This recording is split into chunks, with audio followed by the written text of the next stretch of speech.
Yesunai madanumha kukatibra anumha. Bonsoir et merci d'être avec nous, ça nous fait plaisir de vous recevoir. On va parler notamment de votre tout nouvel album, L'Or, qui est sorti récemment chez Futuropolis. Et avant tout, pour nos internautes, on aimerait que vous puissiez vous présenter pour qu'ils vous connaissent mieux. Oui, je me présente comment? Donc, écoutez, donc je m'appelle Frédéric Biel, je vis en Normandie. Je suis, on va dire, sur le plan de ma formation, surtout un autodidacte. Je n'ai pas vraiment fait d'école, en tout cas pas en rapport avec la BD. J'ai fait les beaux-arts, enfin, j'y suis resté 2 ans à Paris. J'ai failli faire l'école des Gobelins. J'avais été reçu et finalement j'y suis pas allé parce que j'ai signé mon premier contrat d'auteur aux éditions du Lombard. Et donc mon premier album, je l'ai fait entre 22 et 25 ans à peu près. Non, même pas, entre 19 et 22 ans plutôt, plus jeune que ça. Il a fini par être donc publié aux éditions du Lombard. Voilà. Et bon, ensuite, disons que j'ai appris sur le tas. D'accord, tout s'est enchaîné plus ou moins, on va dire que j'ai, dans ces années-là, autour de la vingtaine, j'étais entre les études un petit peu, la BD, mais je travaillais de façon assez sérieuse, parce que j'avais rencontré quelques amis qui étaient plus âgés que moi, avec qui j'ai fait mes premiers albums. On va dire ils ont eu, un peu sous leur impulsion, j'ai vraiment travaillé de façon assez professionnelle très très tôt, donc dès 19-20 ans. Quoi. Voilà. Ce qui fait que mon premier album vraiment fait de façon sérieuse, 45 pages, qui s'appelle La quête de la fille aux cheveux d'or, a été réellement publié presque tel quel par le Lombard quelques années plus tard. Ce qui est assez rare quand même. Oui, on est carrément. Enfin, je suis arrivé avec l'auteur, pas moi, l'auteur, avec l'album presque clé en main. Ouais. Bon, disons qu'on a eu de la chance aussi, parce que le sujet plaisait à l'éditeur, je pense. Mais, voilà. Ça se fait comme ça. Après, j'ai quand même un petit peu, comme beaucoup de jeunes auteurs, pas encore vraiment professionnel, j'ai quand même pas mal, j'ai fait des projets comme ça, j'ai fait quelques albums, pas forcément tous publiés, j'ai fait 2 histoires courtes qui elles ont été prépubliées dans ce qui a succédé au journal de Tintin, qui s'appelait Hello BD. Donc là il y a 2 histoires courtes qui ont été publiées là-dedans. La troisième que j'ai faite, qui faisait 33 pages, n'a finalement pas été, il y a eu un changement d'éditeur, tout ça, donc ça s'est pas fait, et on va dire quelques mois plus tard, j'ai eu le vent d'un projet de reprise du dessin de la série chez Glénat, Les Héritiers du Soleil, et un de mes aînés, François Dermot, qui faisait Les Chemins de Malfos, que je connaissais un peu, m'a téléphoné pour me dire que Didier Convar cherchait quelqu'un pour reprendre le dessin de cette série. Donc je me suis présenté et ça s'est passé comme ça. Ouais. Et là c'était un bon tremplin C'était un très bon tremplin parce que là j'ai quand même fait 8 albums, donc je m'ai pu expérimenter pas mal. La série a changé de scénariste aussi en cours. J'ai travaillé avec Thomas Mosdy et avec lui aussi on a essayé des trucs. Enfin voilà, donc ça m'a permis quand même de. Ça m'a servi. Les premières BD que j'ai faites avec mes amis et puis cette série de 8 albums m'ont vraiment servi d'école, quoi. Et puis après, du coup, Didier Convar, il vous a rappelé encore sur d'autres projets par la suite Non, en fait, parce qu'on a travaillé ensemble sur cette série. Ouais. Mais ensuite, on n'a pas retravaillé ensemble, en fait, directement. Ou alors, il a été mon éditeur pendant un temps. Quand j'ai fait 2 albums encore chez Glénat qui s'appelait Le Secret de l'Arche, Ouais. où là c'est une BD inspirée par certains livres de l'Ancien Testament, autour du roi David, du roi Salomon. Et là on a fait 2 albums, on aurait dû en faire 3, finalement on a fait que 2, ça s'est pas très bien vendu. Pardon. Mais par contre, quand j'ai fait ces 2 albums-là, j'ai aussi expérimenté, parce que jusqu'à présent je travaillais sur j'ancrais mes pages en fait, c'est une technique d'ancrage d'originaux, puis la mise en couleur se faisait dans un second temps, je l'assurais moi-même, mais sur des gris ou sur des bleus. Avec le Secret de l'Arche, je n'ai pas ancré mes pages, c'est-à-dire qu'en fait on a utilisé des crayonnés très poussés comme des ancrages. On a fait quelques petits tests avec l'équipe de la Fab chez Glénat, et c'était un peu une étape intermédiaire entre la mise en couleur sur gris et la couleur directe que j'ai pratiquée après. Voilà. Donc c'était assez intéressant, et le résultat de ces 2 albums, c'est un rendu qui fait presque couleur directe, puisque vraiment on a un cerné crayonné mais qui est assez fin, en même temps qui garde une certaine spontanéité, parce que je n'aimais pas tellement l'ancrage en fait. Le fait de reprendre le dessin, de le cerner à la plume, c'était pas trop dans mon tempérament. Bon, et ce qui fait que là, petit à petit, dans les albums qui ont suivi, je suis passé en fait. J'ai préparé mon passage à la couleur directe, qui s'est fait finalement que chez Casterman. Ouais. Et oui, et depuis, maintenant ça devient. Ouais. C'est ce que vous préférez. Oui, ouais. pour l'instant, oui. Donc il y a eu notamment Africa Dreams. Oui. Ouais, c'était une bonne expérience. Oui, alors le premier album en couleur directe que j'ai fait chez Casterman, c'était un bouquin sur le commandant Massoud, qui s'appelle L'Afghan.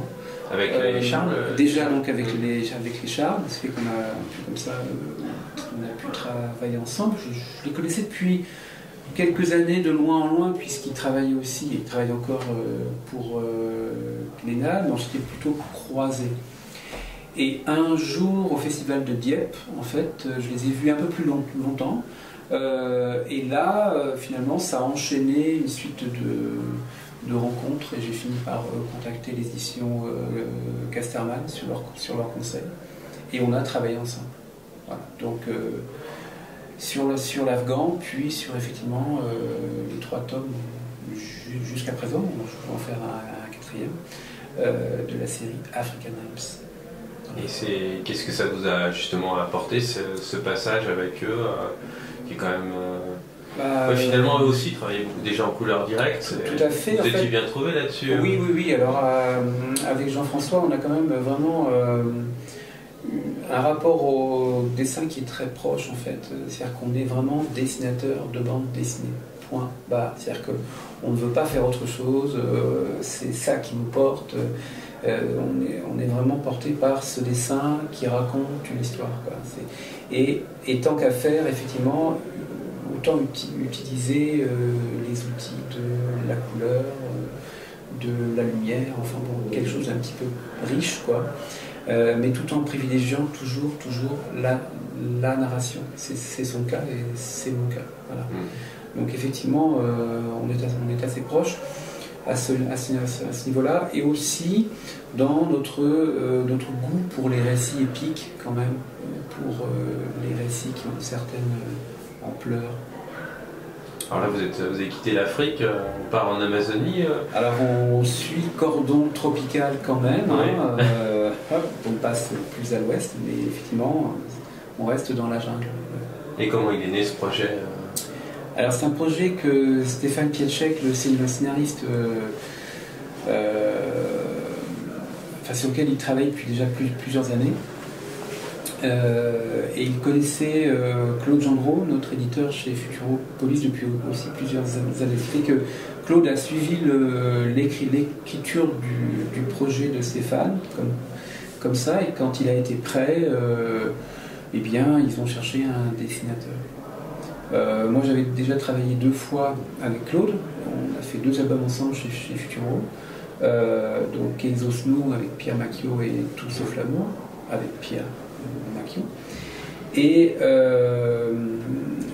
Claude, qui connaissait bien sûr mon travail sur Africa Dreams, l'a montré à Stéphane, parce que c'est quand même ce qui se rapproche le plus du projet de l'or. Il y a quelque chose d'un peu de, on va dire, de néo-colonial. Enfin, il y a une ambiance comme ça qui n'est pas si éloignée de celle d'Africa Dreams. Ce qui fait que voilà, Claude a montré ses albums à Stéphane, qui les a appréciés. Et on s'est rencontrés assez vite. D'abord, Claude m'avait fait lire en fait le projet, qui à l'époque consistait en 6 synopsis très développés. Ce qui fait que, disons, toute la série est écrite. Et moi, j'ai eu l'impression de lire une sorte de roman, quoi, en fait, quelque chose qui est en 6 chapitres, mais qui est quand même très bien construit. Et ça vous a vraiment séduit Tout de suite, ouais. C'est vraiment, moi, comme je ne connaissais pas du tout Stéphane, je n'avais rien lu de lui. C'est ce projet-là qui vraiment m'a plu. Alors, je ne connaissais absolument rien. Enfin, j'avais dû entendre un peu parler des empailleurs d'Amazonie, mais c'est pas non plus un sujet que je connaissais spécialement. Mais c'est vraiment ces personnages, son écriture qui m'ont plu, en fait. Et il se trouve que quand on s'est rencontrés très vite après, on se comprend bien. C'est-à-dire que je pense qu'on a une vision, une perception, même si on n'a pas, bien sûr, pas la même vie et tout, mais on a une perception des choses, de la réalité, du monde, des personnages qui est quand même assez proche, quoi. Donc, même si effectivement le projet de 6 albums pouvait faire un peu peur, bon, disons que l'éditeur est assez courageux de se lancer là-dedans. Nous, on est assez courageux aussi, je pense. Enfin, c'est pas si évident. En même temps, voilà, on y croit vraiment. C'est une histoire qui tient vraiment la route, quoi. On part pas dans le vide. Enfin, bon, c'est aussi pour ça que lors de la finalisation de l'album, là, cet été, il nous a paru très important de cerner tout de suite quel était, enfin, d'écrire même sur l'album même, quel était ce projet. C'est pas un tome 1 qui verra peut-être un jour un tome 2, qui peut-être un jour verra un tome 3. C'est-à-dire que si on n'est pas emporté par une tempête, on va faire 6 tomes, quoi. Ce que vous disiez, c'est intéressant, c'est que on retrouve un peu l'esprit colonial d'Africa Dreams, l'esprit chronique sociale, parce que ça dépeint vraiment la condition humaine dans ces pays-là. Oui. Et c'est surprenant de voir, quand on lit le livre, que finalement, oui, là-bas, on a l'impression que le temps s'est arrêté. Si on fait le retour avec ce qui est raconté dans Africa Dreams, qui date de beaucoup plus longtemps, c'est pas la même époque, et pourtant on a l'impression là-bas que... Le titre de travail de l'or, c'était La dernière colonie. Donc ça montrait assez bien quel était l'angle d'attaque. Le fait est que, oui, alors quand on va dans certains... bon, moi je n'y suis pas allé encore, Stéphane, oui, puisqu'il a bâti son scénario sur une enquête qu'il a menée là-bas, sur place. Donc j'ai d'ailleurs aussi lu cette enquête, qui est un reportage, avec plein d'entretiens. Enfin bon, c'est très étayé, quoi. Et il est parti donc des témoignages qu'il a recueillis, des sensations qu'il a pu ressentir là-bas pour écrire cette histoire. Et vous comptez y aller alors? Ah oui, bien sûr, dès que possible.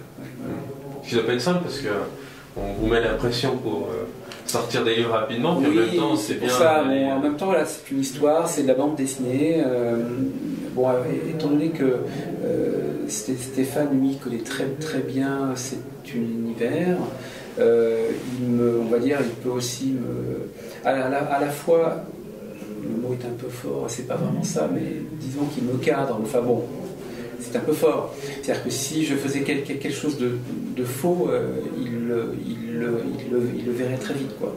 En même temps, bon, de mon côté, je travaille en amont sur les décors, sur les personnages, sur l'ambiance, je me documente. Hein. Et justement, vous basez sur quoi Des bouquins, des enquêtes, des reportages, des photos, des films.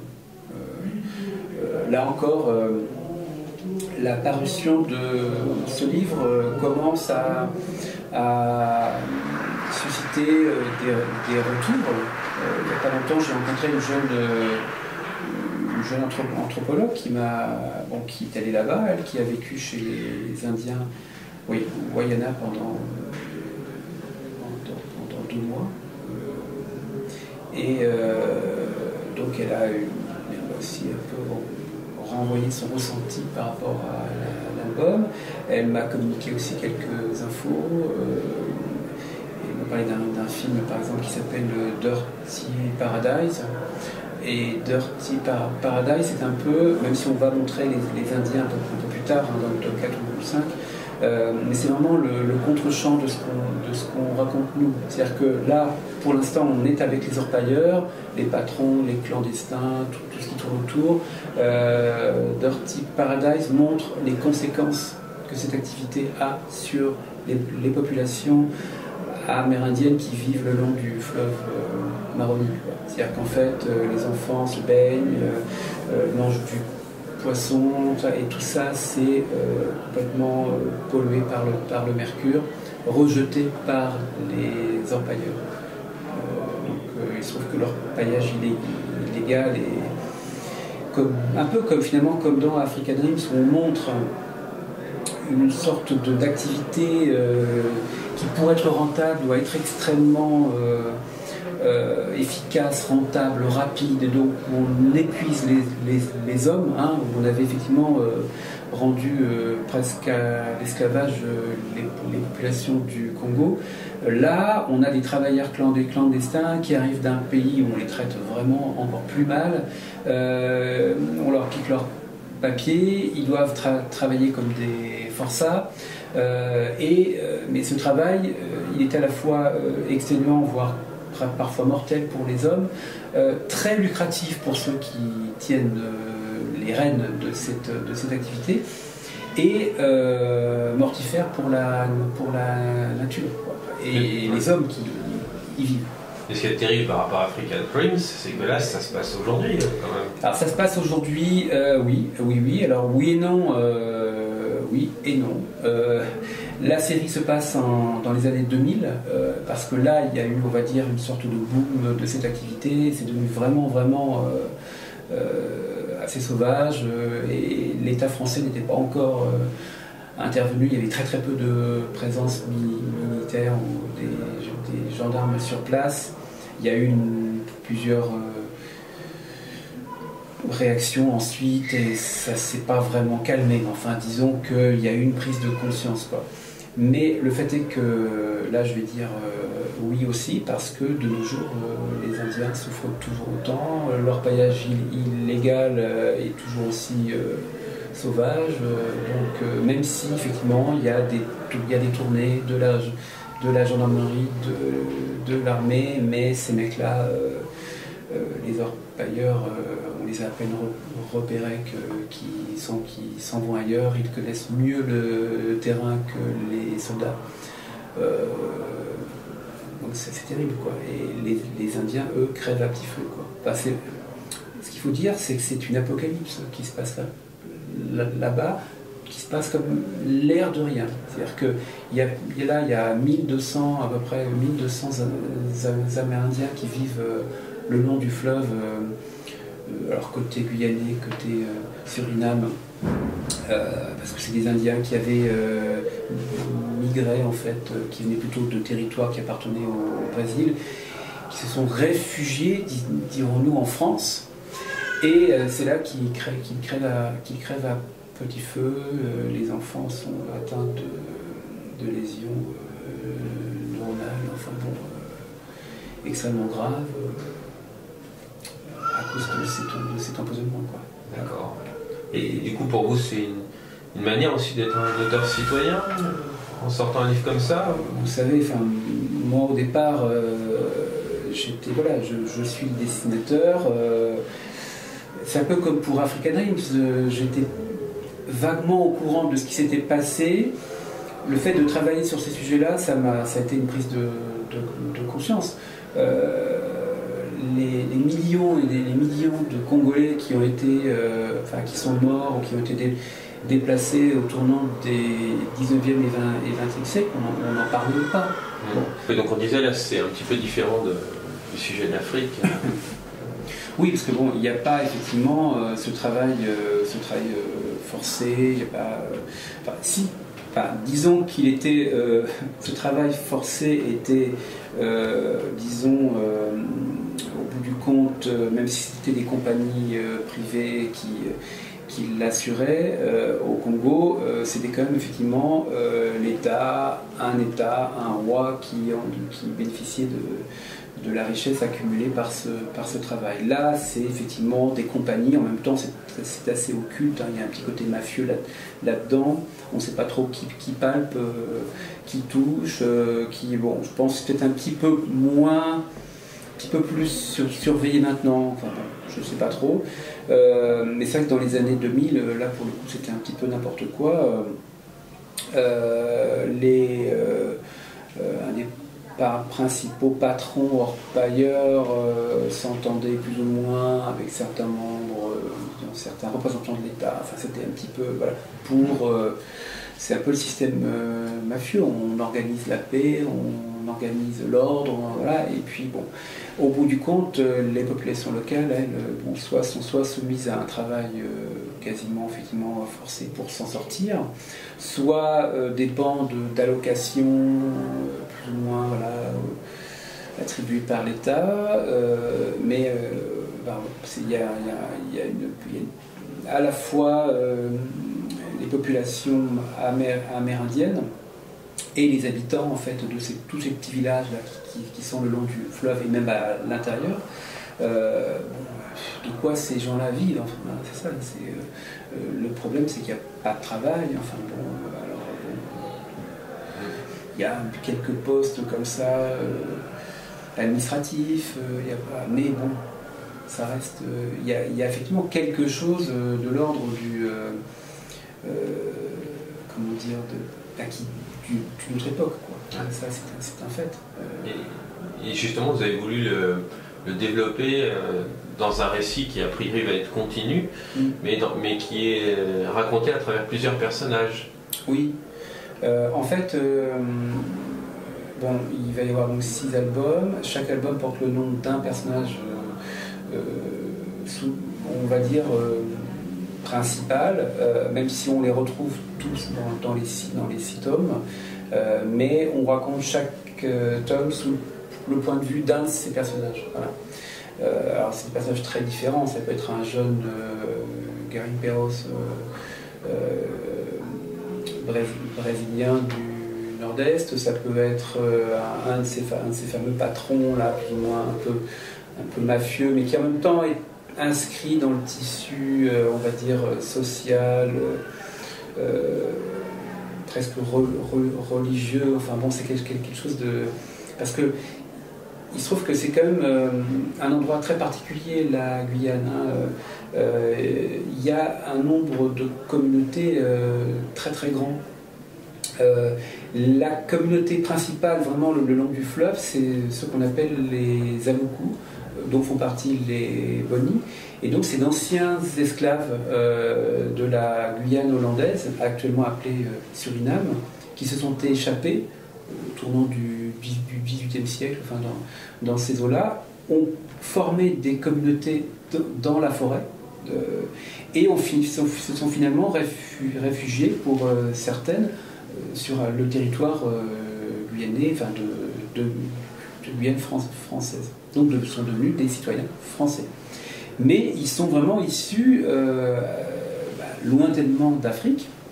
Et ils ont finalement bâti une forme de société tout à fait particulière, qui est à la fois issue de leurs anciennes traditions africaines, de traditions certainement acquises pendant qu'ils étaient réduits à l'état d'esclavage, et aussi peut-être au contact des Indiens qui vivaient, et qui vivent encore dans la forêt. Voilà. Donc ils ont bâti, construit une société, presque une civilisation très originale.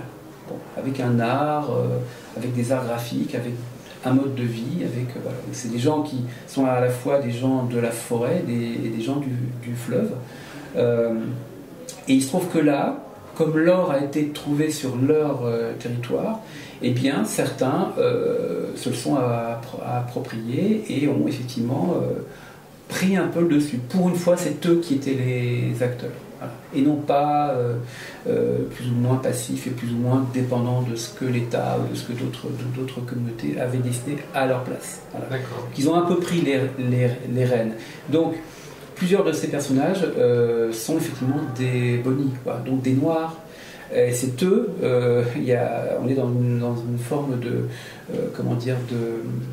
dans une situation où ce sont des blancs qui vont travailler pour des noirs. Voilà. Ces Brésiliens sont effectivement pour beaucoup des blancs. Il y a un personnage aussi qui est qui est guyanais blanc, mais dont le grand-père était bagnard.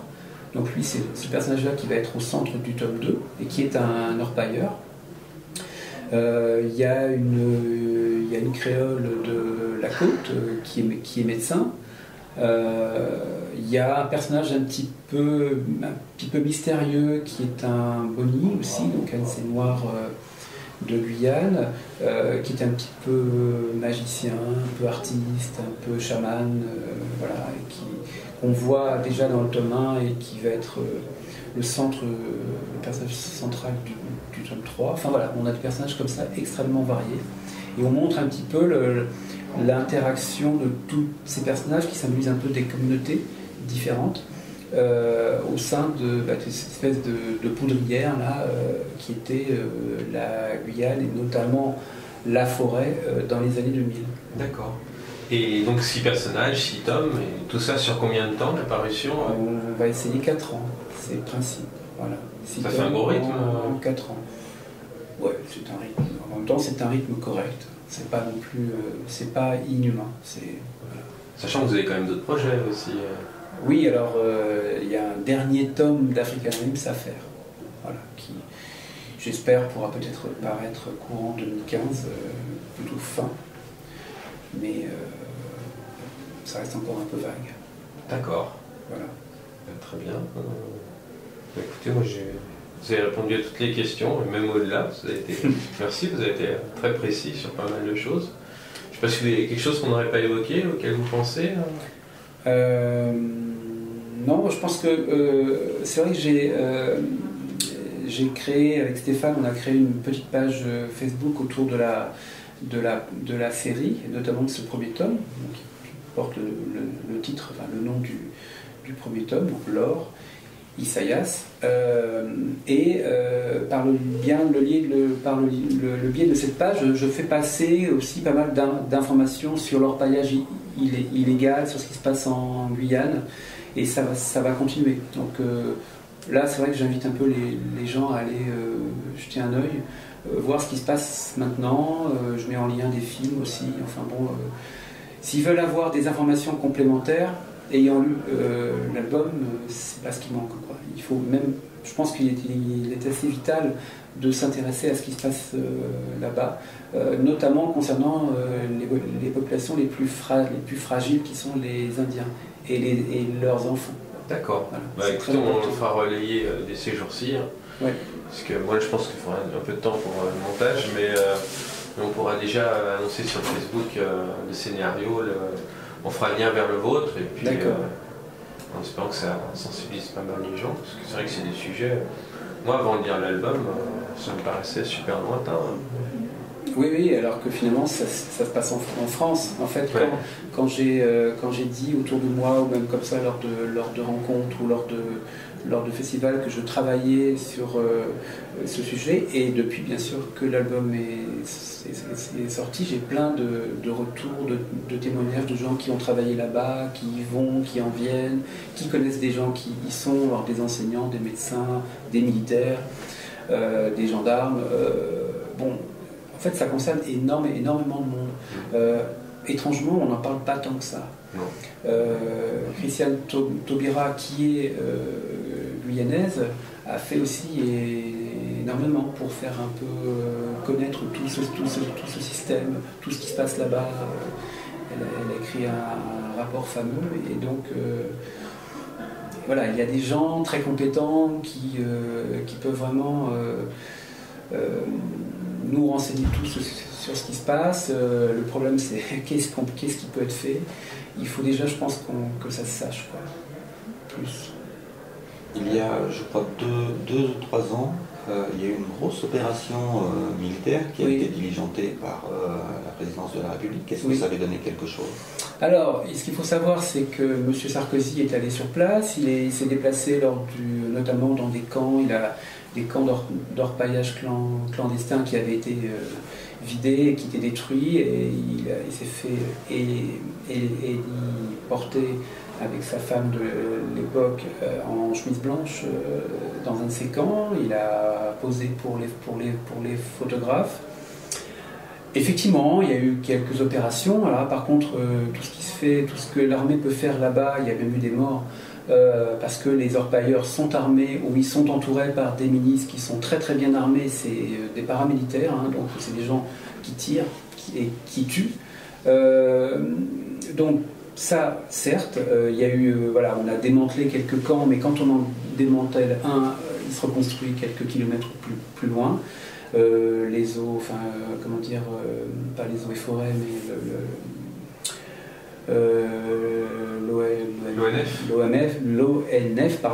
l'ONF essaye de lutter pour qu'on ne lui détruise pas tous ces arbres, si je puis dire. Maintenant, il y a eu des délégations d'Indiens Wayana qui ont écrit à M. Sarkozy quand il était président de la République, et il ne leur a pas répondu, quoi. Voilà. Donc c'est des opérations ponctuelles qui se voient, et après il n'y a rien. Plus de la com que de l'efficacité. Plus de la com que de l'efficacité. Et encore une fois, je ne mets pas du tout en cause le travail des militaires, parce qu'ils sont là sur place, ils rencontrent les Indiens, ils font ce qu'ils peuvent. Ils patrouillent, ils essayent de collecter quelques renseignements, mais enfin, c'est l'Amazonie. C'est l'Amazonie, quoi, avec quelques petits îlots comme ça qui sont habités.